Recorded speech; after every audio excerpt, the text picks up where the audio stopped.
warahmatullahi wabarakatuh. Salam sejahtera, selamat malam. Ini kali pertama saya berucap atas pentas selepas lebih kurang 4 tahun.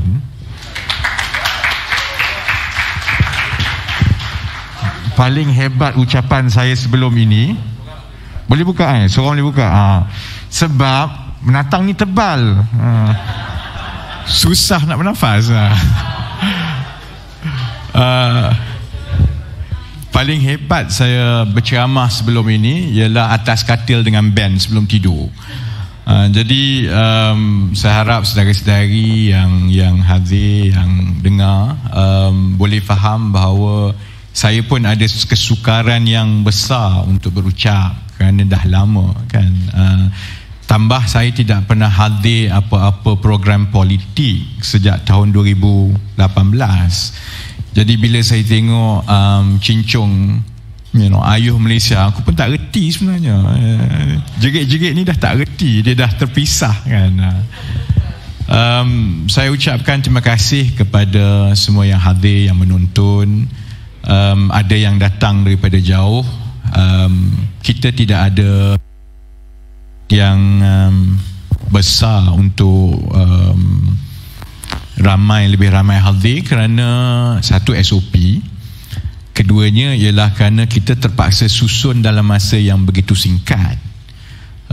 Sebab itu berbeza dengan banyak majlis-majlis ala politik yang mungkin saudara-saudari pernah hadir sebelum ini. Sebahagian besar masa, tenaga dan wang ditumpukan untuk penganjuran majlis pelancaran. Itu perangai Malaysia tu, perangai Malaysia. Kalau nak lakukan sesuatu, mesyuarat untuk menetapkan kuih apa nak makan untuk mesyuarat yang seterusnya. Yang itu akan mengambil masa berjam-jam. Jadi sebelum sampai ke keputusan untuk kuih apa nak makan masa hari pelancaran, dia akan ada 5 mesyuarat yang makan 5 kali jenis kuih yang berlainan. Dia sama macam pelancaran lah. Bila melancarkan sesuatu, mesyuarat nak melancarkan tu 6 bulan. Segala jenis, macam-macam, color, nak tengok lama mana, wang habis. Jadi 6 bulan lancar dengan gemilang, ada segala merculnya, lampu. Lepas tu balik semua orang penat. Yang dilancarkan tu mati, tak jadi. Itu alam Malaysia lah, memang berkali-kali. Kahing gelak sebab dia pernah jadi exco. Macam itulah dalam kerajaan pun macam itu, dalam swasta tu. Jadi budaya kita memang suka kepada majlis kerajaan yang ambil masa, ambil tenaga, ambil wang yang banyak, tetapi hasilnya tak seberapa. Kita nak tukar benda tu. Sebab itu satu, saya memang kedekut, sangat terkenal sebagai kedekut kan. Yang kedua ialah tengok staff setuju kedekut. Yang kedua ialah sebenarnya majlis pelancaran, gimmick semua ni dia tak berapa penting. Kalau kita tengok di negara-negara yang maju, dia lancar ni sebenarnya dia pergi minum kopi 4-5 orang je. Yang penting ialah apa yang dirancang. Penting ialah bagaimana kita menggerakkan sesuatu itu sampai kita capai matlamat. Yang penting ialah akhirnya hasil nak dibuat itu mesti ada kesan kepada sasaran yang kita nak lancarkan program itu. Jadi ya, dia macam bateri ni, cincung lama sangat bercakap, bateri dah habis lah. Okey, tersekat-sekat tadi kan. Saya sebut panjang lebar tu sebenarnya bagi alasan je, sebab memang kita ada masa 2-3 hari saja untuk kita lancarkan. Dan memang akan ada kekurangan, dia tak ada gimmick dan sebagainya. Tapi yang penting ialah kita kena bergerak cepat. Kita tidak ada masa, dan keputusan yang akan menentukan bila bulan 6 ke bulan 7 ke, keputusan itu tidak berada dalam tangan kita. Selepas beberapa siri pilihan raya yang ada setakat ini, kita tahu beberapa perkara itu kita tak boleh lari dah. Bila saya sebut kita itu, maksudnya bukan keadilan, bukan semata-mata keadilan, maksudnya bukan semata-mata Pakatan Harapan. Kita itu adalah dari kalangan rakyat Malaysia yang mahukan negara ini selamat daripada jenis-jenis yang hanya mahukan jawatan untuk kepentingan mereka. Dan jenis-jenis ni ada dalam semua parti. Bukan saja, kita sekarang tak boleh nak kata dah bahawa parti ni baik, lagi bersih lagi, sebab kita tahu memang nafsu manusia, walau parti mana pun mereka ada, bila diberi kuasa, kalau tidak diikat, tidak dipantau, tidak dijaga, maka mereka akan, yalah manusia jiwa lemah. Jadi kita, bila saya sebut kita tidak ada masa, saya bercakap dengan semua rakyat Malaysia dari mana-mana parti. Manusia dilahirkan dengan jiwa yang sepatutnya membenci sesuatu yang buruk dan gemar benda yang baik. Kalau orang kata rakyat Malaysia ini memang sayangkan seorang bekas pemimpin yang memang terkenal di dalam dunia sebagai antara yang paling banyak merompak duit rakyat, dia tak masuk akal. Kerana manusia secara dasarnya, tak kisahlah kaum kita, latar belakang kita, agama kita, manusia dilahirkan dengan nurani, hati kecil yang membenci perkara yang buruk dan sayang kepada perkara yang baik, gemar yang baik, benci yang buruk. Tapi sudah tentu ada banyak perkara lain lah. Jadi sebab itu bila saya bercakap kita tidak ada masa, saya bercakap kepada semua yang dalam keadilan, yang dalam DAP, yang dalam amanah, yang dalam PH, yang dalam muda, yang tua, yang UMNO, yang bersatu. Sebab sebenarnya kita dalam kapal yang sama. Najib akan terus begitu. Dia peduli apa akan jadi, sebab dia nak selamat je, dia tak nak masuk penjara. Bila dia tak nak masuk penjara, dia buatlah apa yang dia bukan peduli pun. Apa nak jadi dengan wang pencen rakyat, apa nak jadi dengan segala yang ada, dia tak peduli langsung. Dia hanya fikir dia nak lepas. Pimpinan yang ada dalam kerajaan, dia bukan peduli pun sama ada harga naik ke, adakah kita telah jumpa penyelesaian jangka masa panjang untuk masalah-masalah. Dia tak peduli, sebab dia akan dapat pencen. Dia kerja 1 tahun pun cukup lah dia dapat pencen. Pencen ahli parlimen dapat, pencen menteri dapat. Itu belum campur lagi benda-benda lain, bonus, GLC, bot, segala-galanya. Dia bukan peduli pun. Jadi kalaulah rakyat yang biasa di luar, yang sokong UMNO, yang sokong PAS, yang sokong Bersatu, yang sokong Pakatan, yang sokong keadilan, kalau kita berjaya dibodohkan oleh jenis-jenis yang macam ini, maka yang jadi mangsa bukan saja kita, tapi generasi yang akan datang, satu generasi ke satu generasi. Kerana kita sekarang sudah pun merasa dan menanggung masalah itu. Contohnya, tadi kita bercakap tentang makanan. Memang betul lah harga makanan makin menggila sekarang ni kan. Saya kurus bukan sebab harga makanan tinggi lah. Saya kurus sebab saya ada berlari sikit lah kan. Tapi bayangkan satu keluarga yang pendapatan dia tak naik, anak 3-4 orang. Apabila harga naik mendadak dan makin teruk dan makin teruk, dia sebenarnya ada kesan, memang dia kena catu. Saya tiap-tiap malam lah ni cerita, tiap-tiap malam saya tak tengok berita Malaysia tau. Saya tengok berita Sri Lanka, dan 6 bulan saya tengok berita Sri Lanka. Bukan sebab saya minat Sri Lanka ke. Anak saya, dia pelik sikit. Dia suka tengok berita-berita luar negara. Aku pun tak faham, dia pun tak faham, saya pun tak faham. Jadi dia beralih. Dulu berita daripada Poland, aku tak tahu kenapa. Sekarang ni dah 6 bulan, pukul 9 malam dia kena tengok berita Sri Lanka. Kan sekarang semua boleh tengok daripada YouTube kan. Kalau tak tengok dia marah, dia terpaksalah kita tengok. 6 bulan saudari, saya isteri dengan anak lah, tak tengok Sri Lanka tak malam ni kan. Kita boleh tengok bagaimana keadaan daripada buruk jadi sehingga terburuk di Sri Lanka sekarang. Saya tak pasti sama ada rakyat Malaysia selain daripada saya dengan anak saya dengan isteri saya mengikuti apa yang berlaku di Sri Lanka.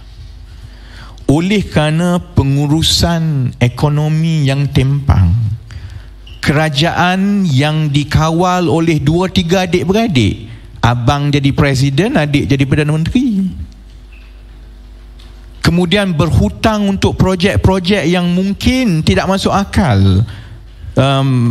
Highway yang kereta tak cantik, kereta tak ada. Jadi dengan COVID yang berlaku sejak 2 tahun lepas, oleh kerana dia berhutang banyak, COVID berlaku, satu-satunya sumber pendapatan yang besar untuk Sri Lanka ialah pelancongan. Pelancongan tak ada, jadi sumber mata wang tu dah tak ada. Kemudian oleh kerana sumber mata wang tak ada, maka mata wang dia makin turun, jatuh mendadak. Nak dijadikan cerita, dia import semua makanan dia daripada seluruh negara, seluruh dunia, dia import semua. Jadi bila mata wang dia jatuh, harga import jadi mahal. Dia dah mula kena catu. Makanan kena catu, elektrik kena catu, minyak kena catu. Nak dijadikan cerita lagi, Rusia pergi serang Ukraine, harga minyak naik mendadak. Sedari-sedari tahu yang kena catu elektrik semua tu tak apa. Yang walaupun saya tak faham sangat lah tengok Sri Lanka, bahasa Sri Lanka mana saya faham, sin hadis kan. Tapi kita boleh tengok kesan dia kepada anak-anak kecil. Sebab orang tua boleh diet, mungkin bagus kurus sikit, boleh bagi alasan itu. Orang tua kalau dia diet, dia ada pilihan makanan yang lain. Tak makan yang ini, mungkin boleh makan yang itu. Tak makan roti, boleh makan bijirin. Tapi bayi tidak ada pilihan lain. Mereka perlukan susu. Dan bila susu diimport, banyak diimport, bayangkan bayi kebuluran. Itu yang berlaku sekarang di Sri Lanka. Dan tiap-tiap hari rusuhan kerana dia bayangkan macam ni kan, dia beratur nak isi minyak tu, dia tak boleh nak tutup enjin, sebab kalau dia tutup enjin, sama ada kereta dia mati atau orang lain ambil tempat dia. Jadi beratur tu lama, 3-4 jam. Jadi dia bakar minyak yang memang dia tak ada dan mahal untuk dia isi minyak. Keadaan yang macam itu berlaku. Itu Sri Lanka.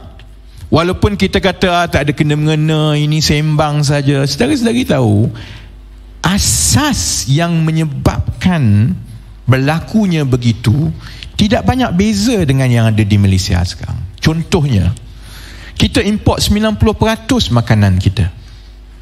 Daripada tahun 2004 apabila Tun Abdullah Badawi menjadi Perdana Menteri, dan saya tabik Tun Abdullah Badawi. Sebab orang lain sibuk nak bawa kereta, mari lagi nak bawa kereta terbang. Lepas tu Najib aku tak tahu ni nak buat apa, dia buat bangunan tinggi saja kan. Sibuk macam-macam. Ada idea yang baik daripada Tun Abdullah Badawi ketika itu, iaitu kita kena tumpu kepada pertanian supaya kita tidak bergantung kepada import untuk bahan makanan. Masalahnya orang yang berada di atas ni, bila dia ada idea yang baik untuk rakyat, dia tak fikir tanggungjawab kepada rakyat untuk memastikan idea itu dapat dijalankan dengan betul dan murah pada nilai yang munasabah dengan rakyat. Dia fikir,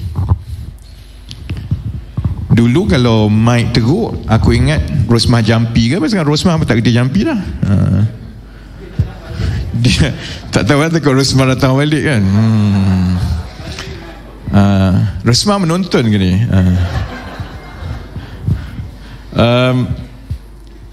Kalau dululah sepatutnya idea tu bermula dengan baik. Sepatutnya kalaulah kita ada kerajaan, pimpinan yang secara berterusan meletakkan kebajikan rakyat di depan, yang betul-betul tahu bahawa soal memastikan kelangsungan makanan negara ini adalah cukup penting.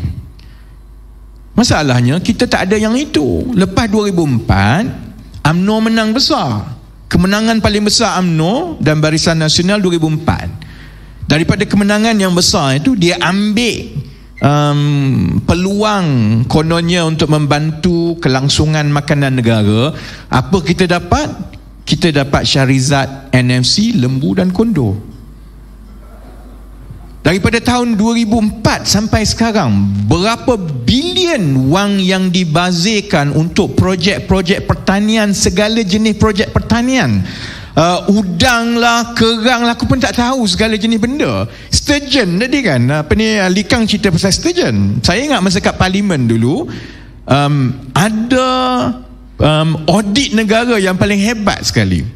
Dia audit syarikat, saya rasa syarikat Felda, anak syarikat Felda lah saya rasa. Anak syarikat Felda ni nak memulakan perniagaan dengan sturgeon, kan? Jadi bagi duit, bagi modal semualah. Habis duit tu sampai dah nak tutup lah syarikat tu. Jadi audit pergi cek lah. Audit pergi cek, rupanya ikan tu tak pernah sampai kat Malaysia pun. Ikan tu sangkut kat mana pun tak pernah sampai kat Malaysia. Duit dah habis dah semua. Jadi sebab itu, contohnya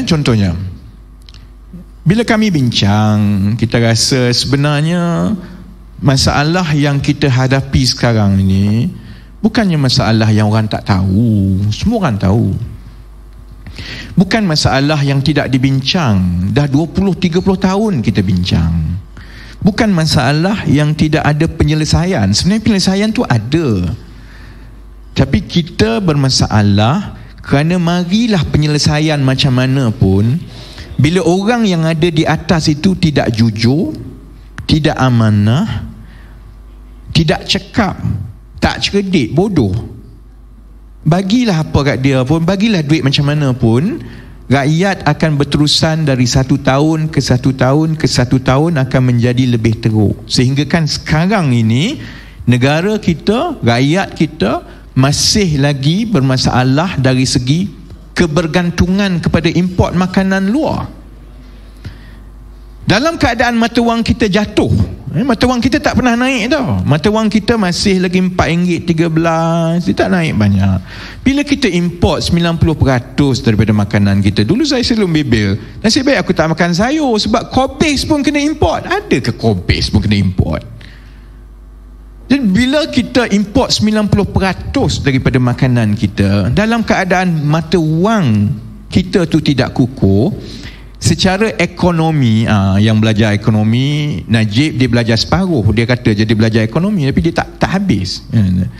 Yang belajar ekonomi faham, apabila kita membeli barang luar dan membayar dengan mata wang kita, dan mata wang kita itu rendah, kita mengimport masuk inflasi.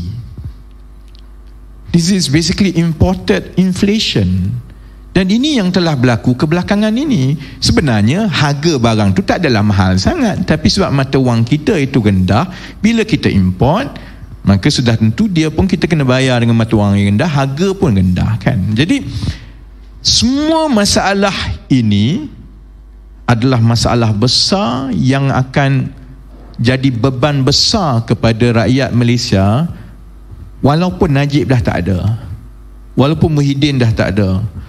Azmin ada lagi ke tidak, wallahualam lah. Tapi tak apa, dia selalu makan Maggi, jadi tak ada masalah. Jadi yang tinggal ialah kepada yang muda-muda. Saya tak adalah muda, saya 40 lebih dah. 40 lebih ni kira tua dah sebenarnya. Masyarakat kita je 40 lebih ni kata muda.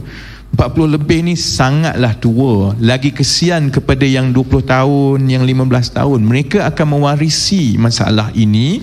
Dan kita dah ada Sri Lanka, kita dah tengok dah negara yang tidak menjaga kedudukan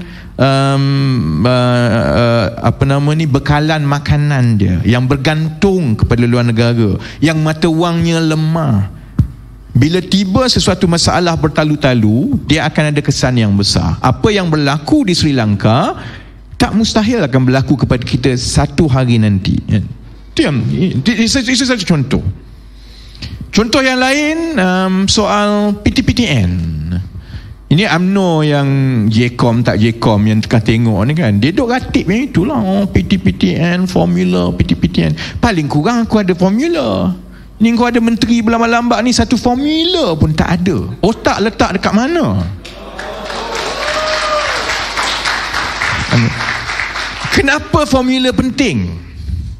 Sebab apabila kita membentangkan sesuatu idea, UMNO ni tak faham idea, dia semua formula je, dia reti yang itu lah kan. Apabila kita membentangkan sesuatu idea, ada satu masalah, ada diagnosisnya, kita bentangkan begini cara dia, itu menganjakkan fikiran rakyat ke arah penyelesaian. Sebab ahli politik ni, kalau kita tak tolak dia daripada bawah, kalau suara rakyat itu tak desak dia, dia tak buat. Jarang di mana-mana negara ada pimpinan yang ada visi yang masuk dengan mandat yang kuat, yang kata saya akan buat 1, 2, 3, 4 dan dia berjaya buat semua terus. Jarang. Di mana-mana negara selalunya perubahan dasar itu berlaku dengan baik. Dia bermula dengan desakan daripada rakyat. Di Eropah contohnya, bila ada banyak dasar yang mesra rakyat, yang letakkan kebajikan rakyat di depan, dia bukan menteri itu datang-datang saja dia terus dapat idea. Dia tak begitu. Tapi sebab nak menang pilihan raya, dan dia tahu ini desakan rakyat, kalau nak menang mesti mengambil kira pandangan-pandangan rakyat, apa yang rakyat nak, maka parti mana yang menang pun dia tak boleh lari, dia kena laksanakan kehendak rakyat itu. Sebab itu kita kena bentangkan idea supaya rakyat boleh anjak pemikiran itu dan sama-sama mendesak parti-parti politik. Kalau masalah kebergantungan import makanan yang akan ada kesan besar, yang dah ada kesan besar sekarang, apa yang kita nak parti-parti politik dengar?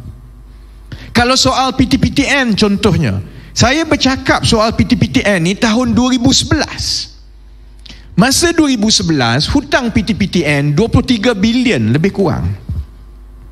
Bila dikira kalau hutang 23 bilion, masa itu masih ada ruang kewangan dari segi perbendaraan negara supaya kita boleh peruntukkan wang untuk kita bayar balik PTPTN, kurangkan hutang dan ke arah pendidikan percuma. Tahun 2011, sebab pada ketika itu hutang PTPTN baru 23 bilion. Masalahnya korang semua pergi pilih Najib tahun 2013. Bila Najib menang, soal PTPTN ini tidak diselesaikan. Tidak ada penyelesaian yang menyeluruh kepada kerangka pendidikan tinggi negara. Masalah yang sama dibiarkan berulang dan makin teruk. Bila Najib jatuh tahun 2018, hutang PTPTN dah jadi 46 bilion, naik 2 kali ganda. Sama macam kalau contohnya kita pinjam duit dengan Chatty, masa hutang tu sikit, bolehlah kita fikir macam mana nak bayar. Jangan pinjam duit dengan Along Contohnya, bukanlah saya pernah pinjam duit dengan Along kan, tapi contohnya pinjam duit dengan Along, masa mula-mula sikit, interest tak banyak lagi, bolehlah kita cari jalan untuk bayar. Tapi kalau hutang itu dibiarkan sehingga naik besar, maka benda yang kita boleh bayar tak boleh bayar adalah. Itu yang berlaku dengan PTPTN sekarang. PTPTN dah terlalu mahal untuk kita tanggung dan bayar. Seperti yang kita sebut boleh dibuat tahun 2011. Itu harga yang dibayar oleh rakyat apabila kita terlepas satu pilihan raya. Kita bukan saja terpaksa tanggung hutang 1MDB, hutang Felda, hutang yang lain semua.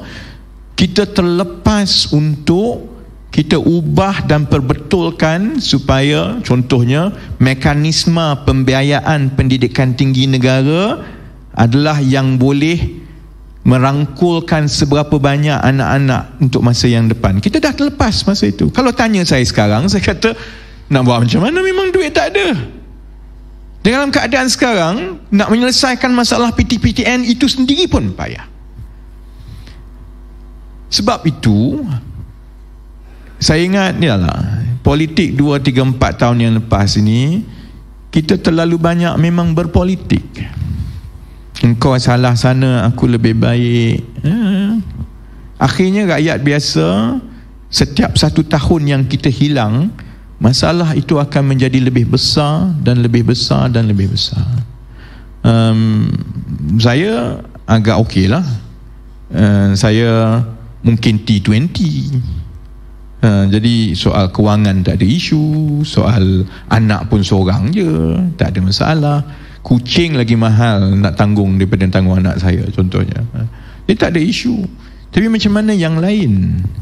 Setiap 1 hari yang kita hilang, setiap 1 tahun yang kita hilang, dan setiap 1 tahun yang politik kita ini dominasinya ialah siapa yang lebih baik, membela pimpinan itu, cerita Najib, kegilaan pasal Najib, itu tidak membantu masalah setiap rakyat biasa. Dan apabila ada masalah besar seperti yang berlaku di Sri Lanka, dia bukan tiba-tiba hanya orang yang sokong PH saja tau. Tiba-tiba tak cukup susu, orang sokong PH je tak cukup susu. Orang BN semua dapat. Mana ada macam tu? Kalau harga minyak naik, semua kena lah. Sekarang ni harga minyak RON 97, RM4. Nasib baik ada formula. Kalau tak ada formula, harga RON 95, dia dah RM3 lebih dah. Tengok cuma ini pilihan raya nak dekat, dia akan bertahan.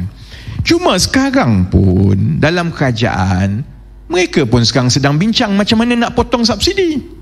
Subsidi makanan, subsidi minyak, subsidi gas, semua, subsidi elektrik, semua tengah fikir macam mana nak potong. Sebab kita ada pimpinan yang kerja dia makan gaji, clock in, clock out. Dia tidak ada pandangan yang panjang untuk memikirkan how to do it out of the box. Saya ingat, saya selalu ulang, melakukan sesuatu yang sama berulang-ulang kali dan berharapkan keputusan yang lain, itu namanya kegilaan. Orang gila je buat macam tu. Kalau saya dulu contohnya nak kurus, ingat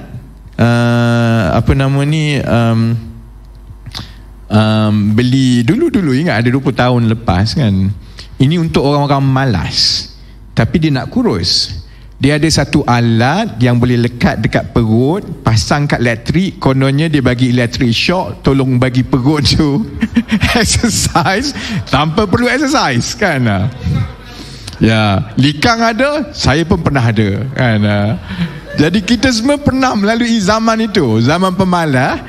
Konon nak kurus tapi pemalas. Jadi pasang-pasang duduk, memanglah sampai mati tak kurus.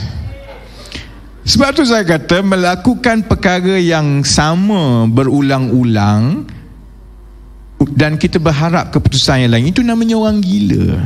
Itu yang berlaku dengan yang kita ada sekarang.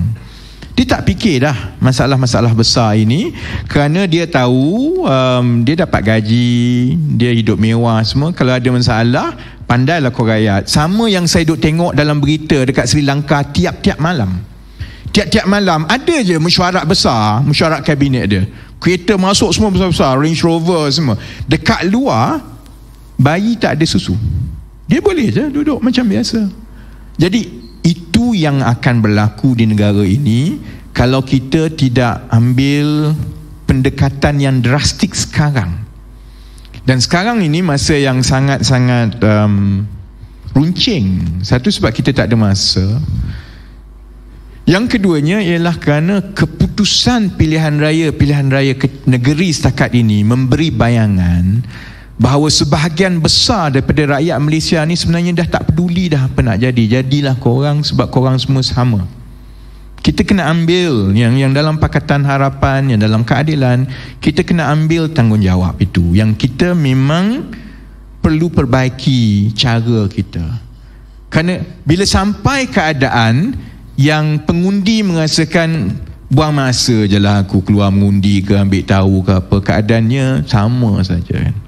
Memang kadang-kadang pengundi pun kecewa, yang ahli politik pun kecewa. Ahli politik kata aku sedang berjuang untuk engkau, sampai hati kau buat macam ni. Pengundi pun kata kau berjuang untuk aku apa? Kau berjuang untuk diri kau, sampai hati kau buat macam ni.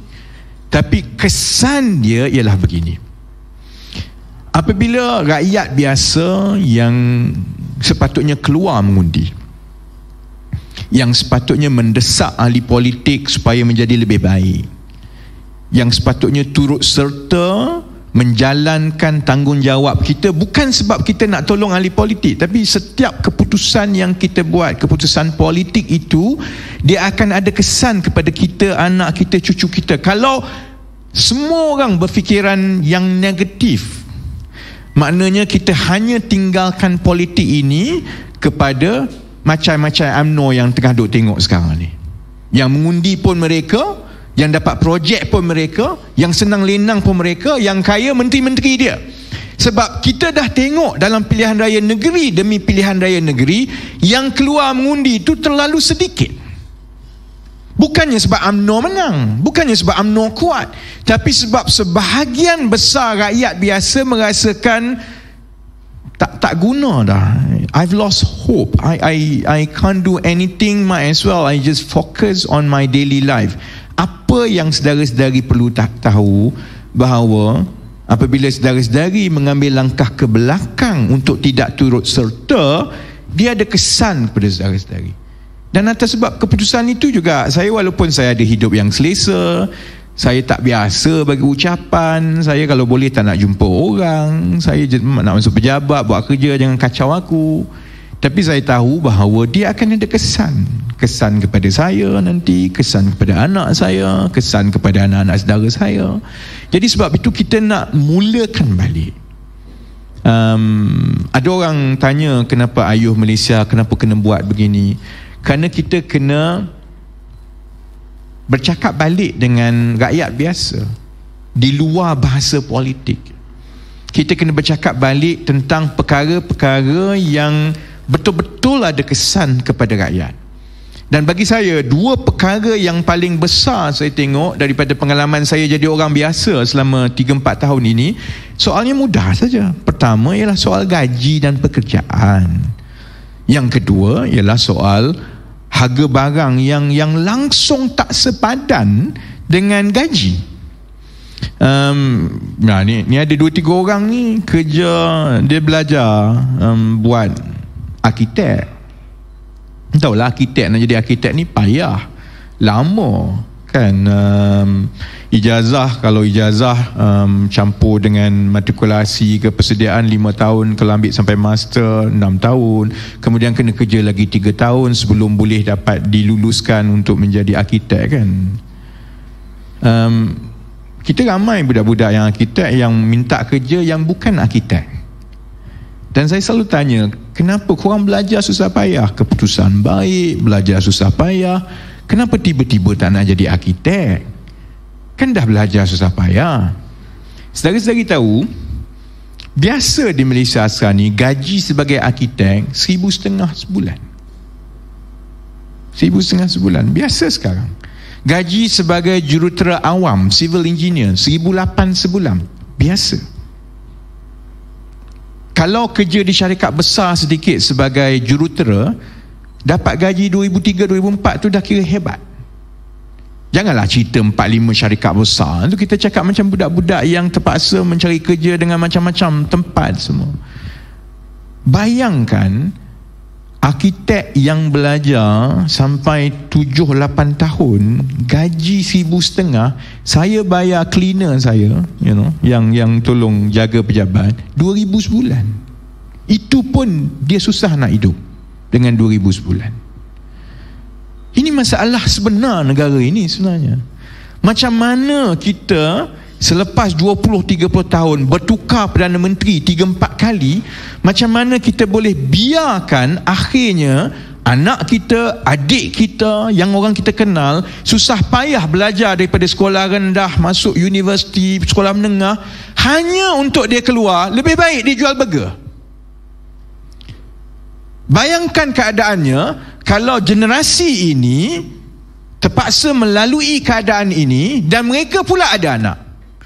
Mereka akan fikir, aku dah lalui semua. Aku terpaksa tanggung hutang pendidikan, aku belajar susah payah, akhirnya aku kena jadi Grab driver. Sebab itu lagi baik daripada jadi jurutera ataupun arkitek. Maka kita melahirkan satu generasi yang terlepas, yang tidak yakin dengan pendidikan. Dia akan beritahu, tak payahlah kau belajar. Ini semua masalah-masalah yang akan berakar. Tapi kita ada pimpinan yang dia tak peduli semua ni. Dia peduli apa? Malah dia tak tahu pun gaji orang 1,500 sebulan.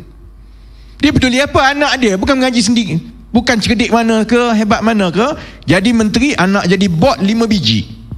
Sebab tu dia tak faham. Tapi kita, saudara-saudari, orang biasa, kita semua kena faham.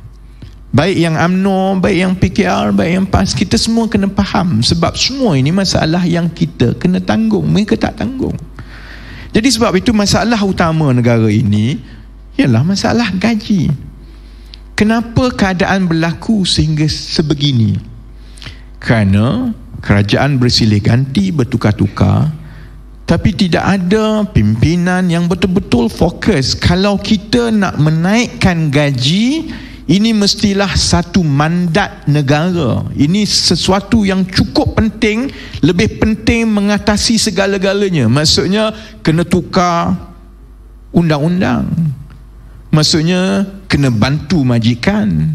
Maksudnya kena pastikan ekonomi kita ini berada di tahap nilai tambah yang jauh lebih baik. Kerana kamu nak paksa majikan bayar tinggi pun tak boleh juga. Sebab kamu paksa dia bayar tinggi, kalau dia tidak ada perolehan ataupun hasil yang mencukupi, dia pula tutup kedai. Kalau dia tutup kedai, budak-budak daripada yang ada kerja tiba-tiba tak ada kerja. Tapi yang berlaku selama berpuluh-puluh tahun, tidak ada satu pun usaha yang bersepadu untuk memastikan kita melompat daripada kegiatan ekonomi yang makin jatuh dan merudum. Sebab itu, untuk cerita soal gaji ni, dia soal nilai tambah ekonomi. Dan nilai tambah ekonomi tidak boleh diserahkan semata-mata kepada sektor swasta. Dia mesti ada satu koordinasi yang menyeluruh untuk naik taraf ekonomi. Masalahnya, Menteri Ekonomi yang kita ada, lepas itu dia pun jadi Menteri Industri, nama dia Azmin Ali. Tak ke mana lah kita. Sedangkan yang kita perlu buat, sebab itu melalui platform Ayuh Malaysia ni, kita nak bercakap dengan semua rakyat Malaysia yang biasa. Kalau boleh bukan soal parti, bukan soal kau sokong siapa. Dia sebenarnya harapan saya satu saja. Saya yakin bahawa rakyat kena ketuk yang dekat atas. Kalau yang dalam PKR, kalau kita kena bersuara, kita bersuara. Kalau contohnya ada penyokong bersatu yang bersetuju dengan yang kami cakap, kamu pun kena tekan pimpinan kamu di atas. Orang PAS, kalau melalui ada ni, ayah dia PAS kot, anak ayah kau PAS tak? Terus tak mengaku kan. Kalaupun contohnya ada penyokong kawan-kawan yang PAS yang mendengar, kalau ada anak yang melalui yang saya sebut tadi, belajar bagus, keluar, tapi tak dapat tempat, kalau yang saya cakap ini betul, ketuklah pimpinan PAS di atas. Yang kita perlu ialah setiap orang, kita perlu untuk tekan pimpinan yang dah. Najib tak payahlah, dia memang tak peduli. Tapi pimpinan-pimpinan UMNO yang lain mungkin masih ada yang boleh dengar. Sebab itu kita nak ajak semua rakyat Malaysia. Kita berbeza pandangan, sokong lain-lain, tapi masalah kita sama. Masalah yang kita telah warisi dan akan warisi dan akan melumpuhkan kita ialah masalah yang sama. Sama macam COVID lah. COVID kalau dia datang, dia tak pilih orang UMNO tak kena, orang PKR kena. Mana ada? Semua kena. Jadi masalah-masalah yang kita sedang berdepan besar ni, semua kena. Jadi sebab itu, melalui bila kita lancar malam ini, memang dia susah sebenarnya nak mendengar benda-benda berat ni. Dia mudah untuk bagi ceramah yang maki hamun, yang cerita pasal perkauman, yang cerita pasal benda-benda yang biasa kita dengar dari ceramah politik. Dia lebih susah untuk menarik perhatian rakyat mengenai perkara-perkara yang membosankan. Contohnya, macam mana kita nak minta orang bertani dengan menggunakan teknologi. Bosan. Likang seorang je yang syok sendiri tadi. Aku bosan gila. Bila dia nak habis cakap kan?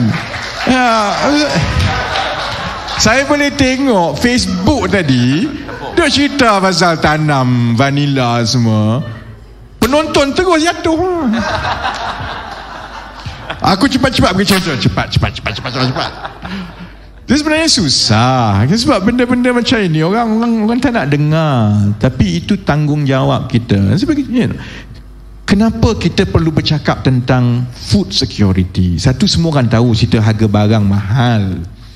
Tapi yang paling penting, sepatutnya kita wujudkan peluang-peluang pekerjaan dalam bidang-bidang permakanan dan teknologi supaya kita boleh menghasilkan makanan sendiri, kita mengurangkan import. Bila kita kurangkan import, kita kena bayar petani-petani moden ni harga mahal.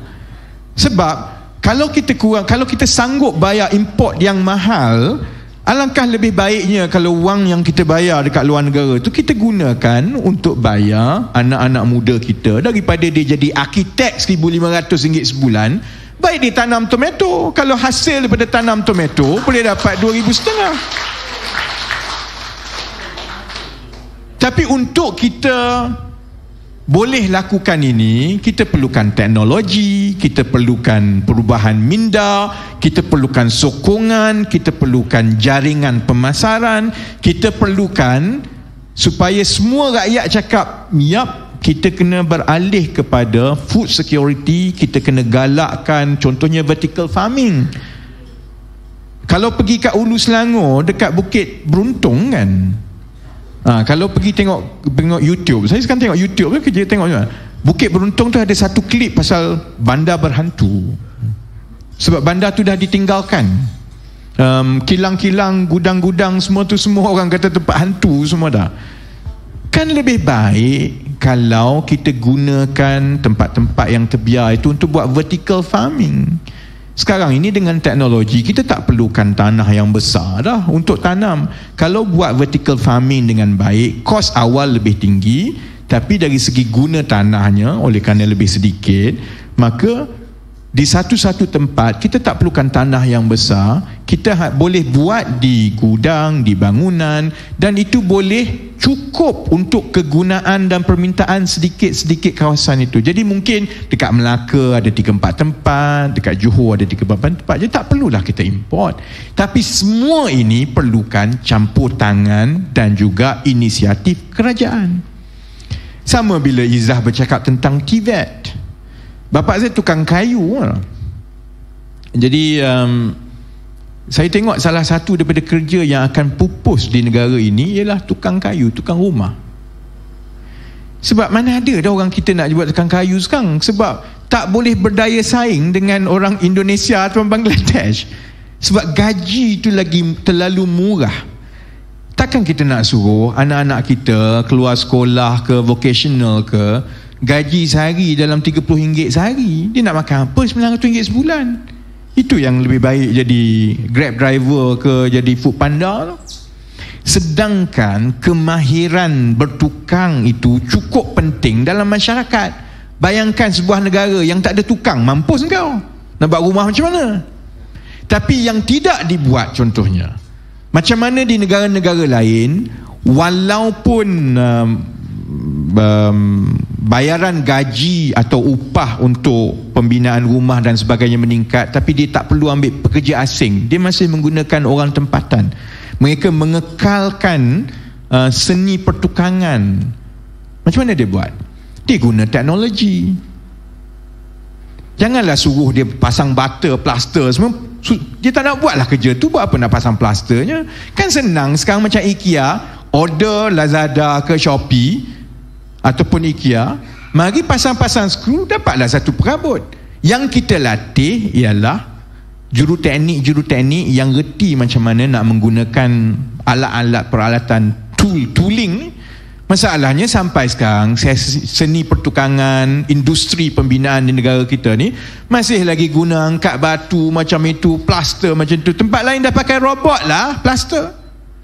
Tapi ini semua perlukan realignment ataupun koordinasi yang cukup besar, kerana dia melibatkan CIDB, dia melibatkan badan jurutera, dia melibatkan badan arkitek, dia melibatkan undang-undang, dia melibatkan majlis perbandaran tempatan. Semua ini perlukan koordinasi dan juga fokus daripada kerajaan. Jadi kalau kerajaan tak buat, sampai bila-bila lah jadi macam ni. Jadi budak kita pergi sekolah vocational, sekolah teknik, keluar tak ada kerja. Sedangkan bukankah mudah kalau kita ada yang kita sebut tadi, pakai IBS, pakai modular, kita order rumah harga murah, dia datang piling sikit, pasang skru je, rumah siap dalam masa sebulan. Kan senang. Benda ni berlaku di semua tempat lain. Malaysia je duk gigit jari. Semua ini perlu ditekan dan dibawa daripada rakyat. Jangan kita duduk tengok Netflix je. Tengok Netflix orang lain semua macam tu, kita duduk dalam gua.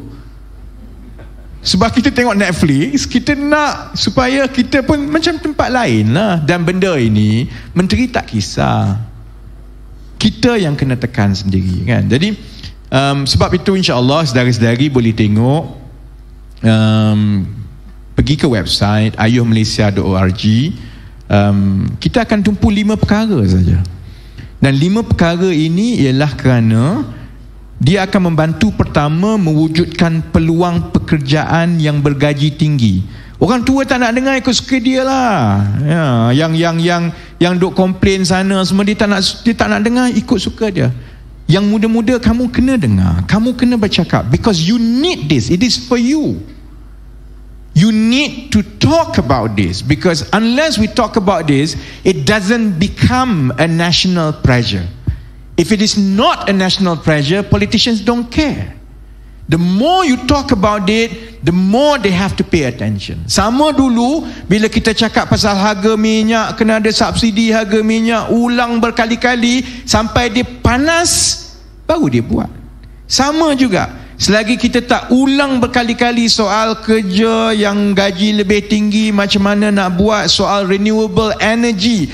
Negara Malaysia ni gila panas, tapi kita tak pakai solar, bayar elektrik. Tak ke rugi? Sedangkan kalau kita pasang solar, katakanlah rumah biasa, solar pasang 10,000. 10,000 tu mungkin ambil masa 2 tahun untuk kita bayar. Kalau kerajaan bagi pembiayaan mudah, tak payahlah bayar elektrik sampai ke mati. Ambil pembiayaan, bayar solar 2 tahun habis. Lepas tu elektrik percuma lah. Apa yang payahnya? Negara lain tak boleh buat, kutub utara tak ada matahari. Malaysia matahari banyak, tapi kita tak pakai. Sebab apa? Sebab tidak ada minat, dia tak menguntungkan menteri-menteri. Sebab tu dia tak peduli. Jadi ini perkara-perkara yang saya harap saudara-saudari kita boleh mula bercakap, mengulangi, biar tekanan itu datang daripada rakyat di bawah. Biar kita yang buka mata dia, biar kita yang paksa menteri-menteri ini supaya dia jawab, kenapa kamu tak buat? Kenapa kita tak boleh buat begini? Dan insya-Allah apabila ini berulang dan berulang, dia akan menjadi agenda nasional. Jadi saya bab kerja lah. Sembang senang, sembang boleh cakap je. Bab kerja, agih kerja, bab bahaya dan bab payah. Kita berdepan dengan keadaan yang mana pembohongan dan pembodohan itu adalah benda yang berulang-ulang setiap hari. Najib ingat dia boleh letak 2-3 benda dekat Facebook dia, dia confident orang akan ikut bulat-bulat. Orang ikut bulat-bulat, bukan semua orang lah, adalah geng-geng dia je yang duk ikutnya. Tapi ialah, kalau pembohongan dan pembodohan itu tidak dilawan ataupun tidak diperbetulkan, ataupun kita tak alihkan kepada perkara yang sebenar, pembohongan dan pembodohan yang berulang-ulang diulangi akhirnya menjadi satu kebenaran lah apabila dia tidak dilawan. Sebab itu kita perlukan seberapa ramai yang mahukan perubahan, yang mahu kekalkan supaya kita berada ke arah yang lebih baik. Tidak kiralah parti mana yang memerintah. Sebab saya pernah jadi orang biasa 3 tahun. I can tell you this, I actually didn't care. I live in my life with my life. Saya rasa hidup saya ini, orang lain, siapa pun jadi kerajaan, tak ada kesan kat saya. Saya tetap kena bayar gaji budak-budak saya. Saya tetap kena cari bisnes untuk bayar gaji budak-budak saya. Dia tak ada kesan. Saya tak pernah dapat satu sen kerajaan mana pun berkuasa. Dan percayalah, itulah perasaan kebanyakan orang biasa. Sebab tu bagi saya, dia tak kisah sangatlah menteri mana ke kerajaan mana. Aku tak peduli sangat pun. Saya tak nak orang bodoh jadi menteri. Saya tak nak orang yang korup jadi menteri. Saya tak nak orang yang niat dia tak betul. Kalau ada menteri daripada parti satu lain, parti lain ke, tapi dia rajin, dia buat kerja dan dia jujur, saya okey je sebenarnya. Sebab itu saya tak nak kita terlalu taksub pasal orang itu, orang ini, pasal parti itu, parti ini. Rakyat mesti bersuara dan masing-masing yang menyokong parti masing-masing kena mainkan peranan itu. Kalau kita nak parti kita menang, maka kita kena tekan pimpinan kita supaya perform lebih baik lah. Supaya rakyat boleh tengok, diorang ni sebenarnya lebih maju dalam hal-hal yang menjaguhi rakyat. Kalau kita berjaya buat macam itu, memang kita menang lah. Tapi kalau kita tak berjaya, tiba-tiba ada parti lain yang nampak lagi laju, lagi dekat dengan rakyat, yalah, kalau bukan parti kita pun, tapi kalau dia bagus, dia buat amanah dengan baik, harapan kita ialah yang dapat manfaat itu semua orang, termasuklah kita. Sebab itu kita perlukan bantuan semua orang. Pertama, ini saya nak minta tolong lah. Saya salesman, biasalah sembang panjang, akhirnya ada benda nak jual kan.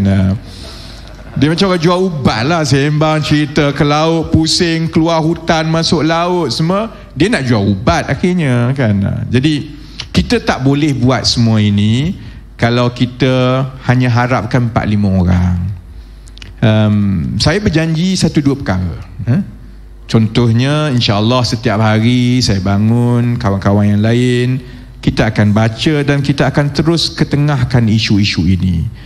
Kita akan ada kandungan digital, baik di media sosial, baik dalam bentuk penulisan, supaya kita dapat bantu mencerahkan pandangan dan pemahaman rakyat terhadap isu-isu ini. Ini tanggungjawab kita dan kita boleh buat.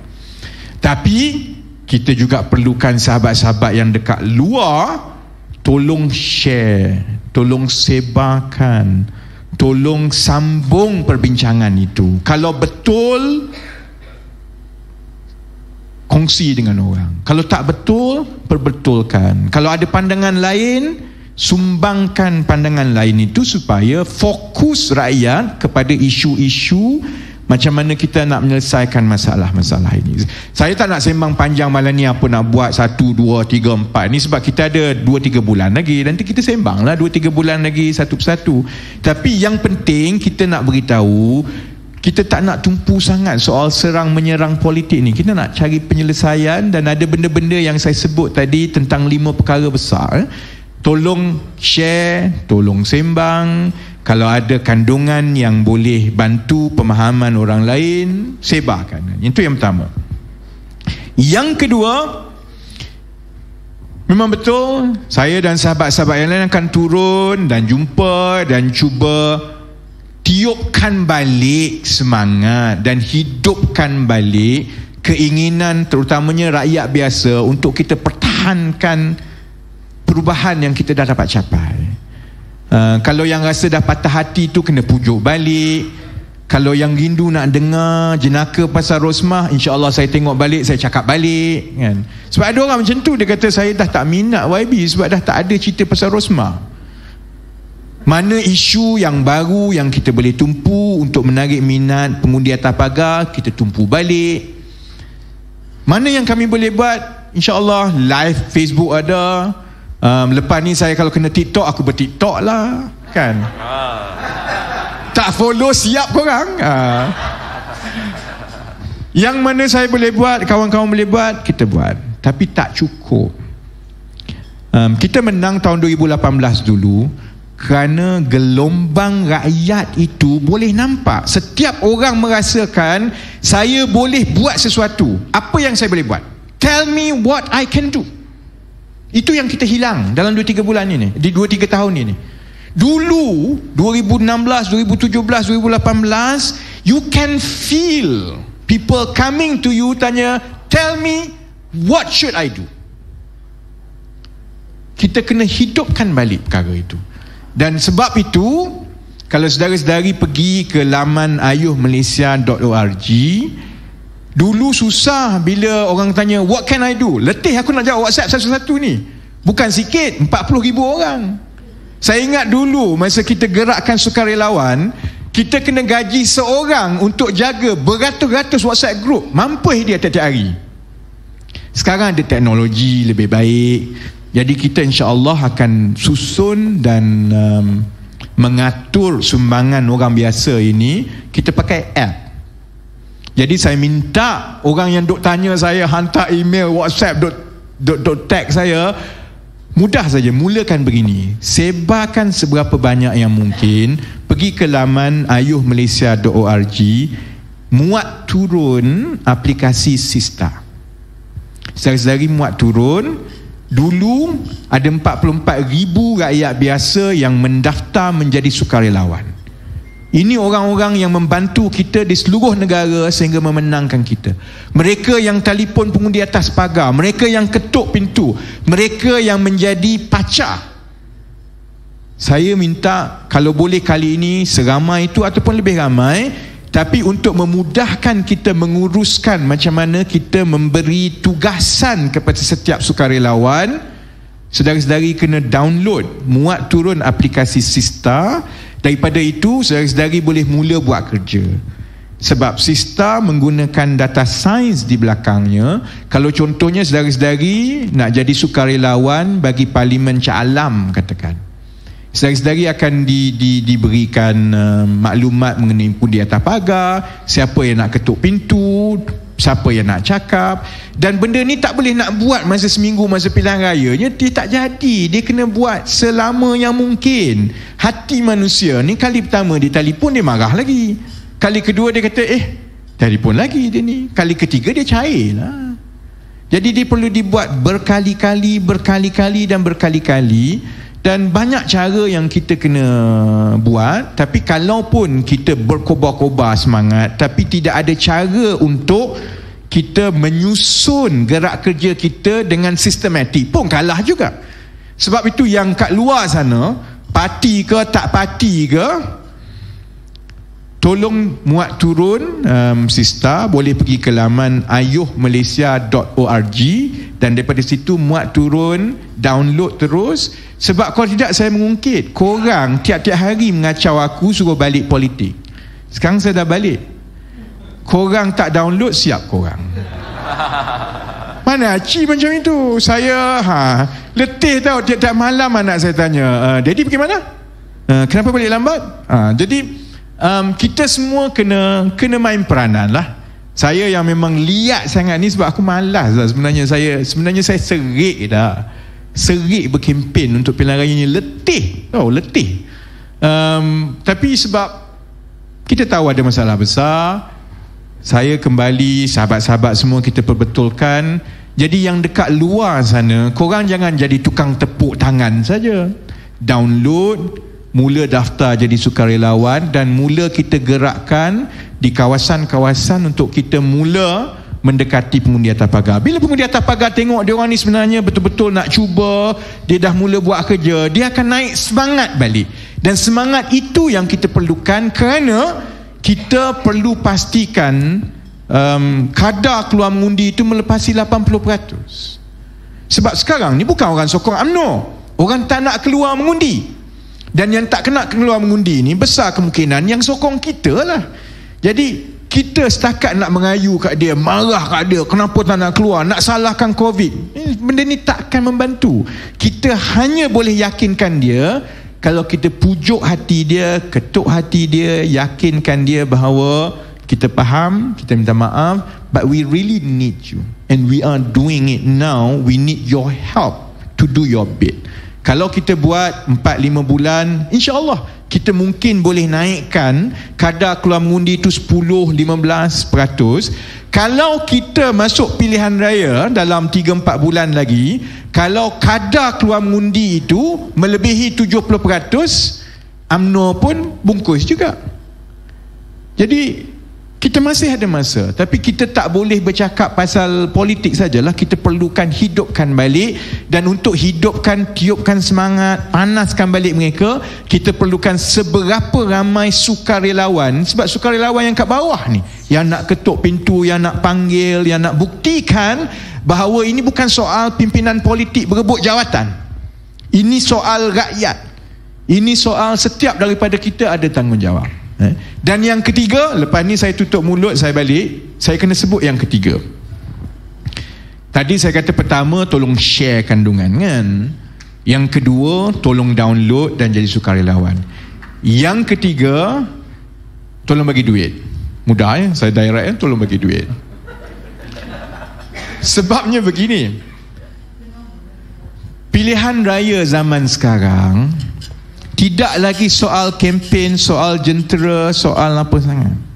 Dia soal persepsi yang dimainkan secara digital. Lebih daripada 70% pengundi sekarang mendapat berita mengenai politik ini daripada media sosial, daripada Facebook terutamanya. Twitter tu ada, tapi tak sebanyak Facebook. Dalam pilihan raya negeri Johor baru ini, bila dibandingkan belanja oleh BN dan PN berbanding belanja oleh calon-calon Pakatan Harapan, bila saya kata belanja tu, maksudnya berapa yang dibayar kepada Facebook untuk menghantar mesej dan juga kandungan kita kepada pengundi. Bezanya 10, nisbahnya 10:1. Maksudnya kita belanja RM1, UMNO Barisan Nasional PN belanja RM10. Itu masa tu saja, tak campur masa-masa lain. Sebab itu saudara-saudari, kita bermula dalam 10 tahun yang lepas, yang mana gelanggang maya ini kita menang. Kita yang menang dan membuka gelanggang maklumat maya 10 tahun yang lepas.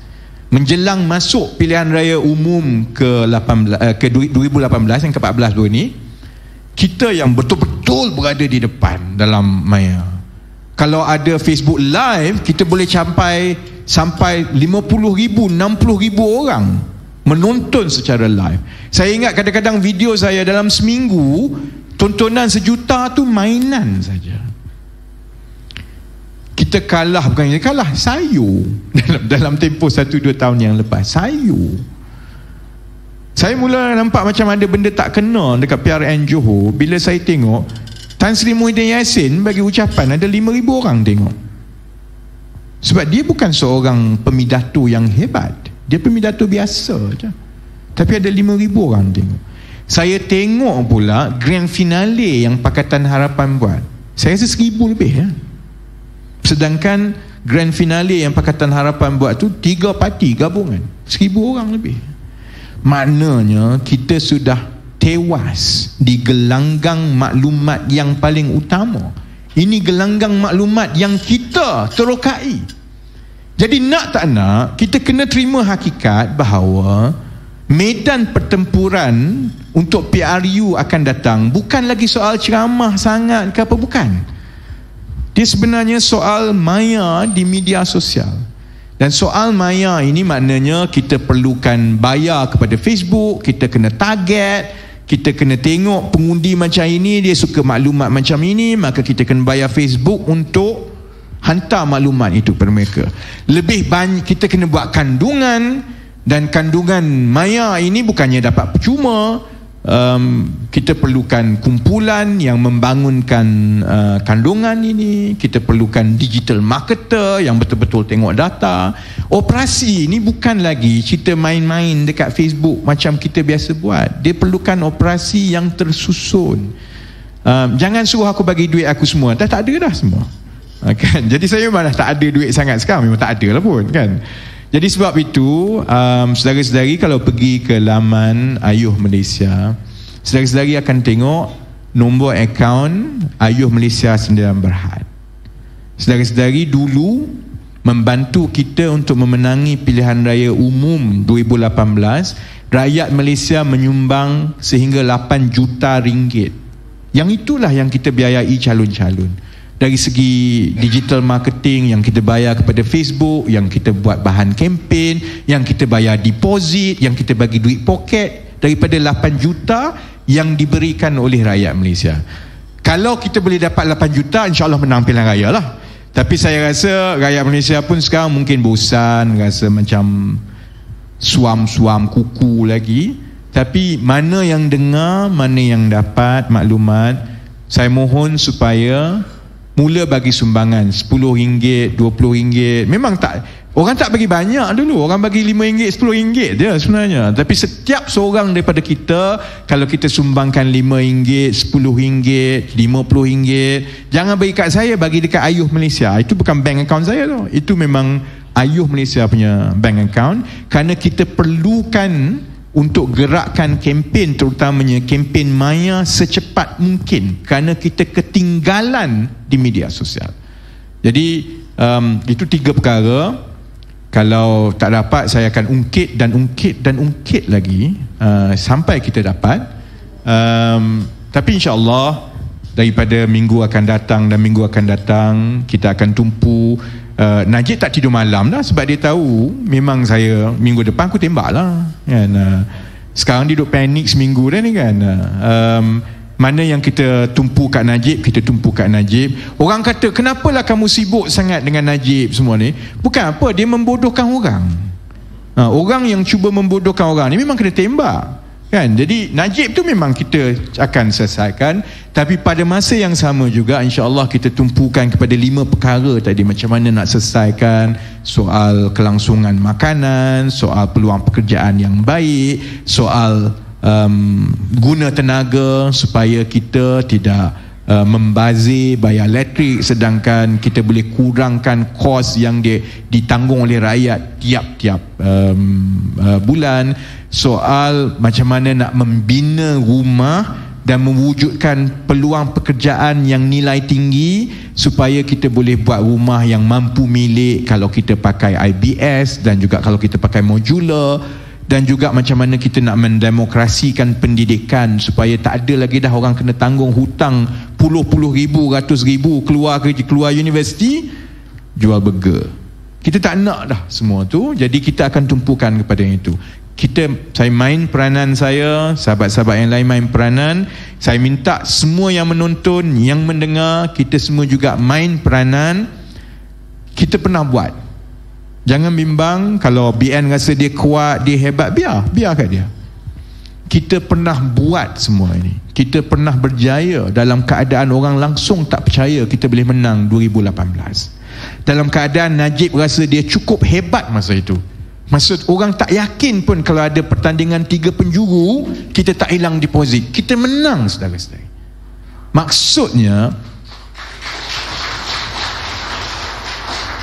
1 jam aku cakap, baru sekali je tepuk. Ini baru, ini yang dalam dewan ni, dalam dewan ni tengah orang bagi ucapan nak kasih semangat, baru sekali tepuk. Kat luar tak tahu lah macam mana kan.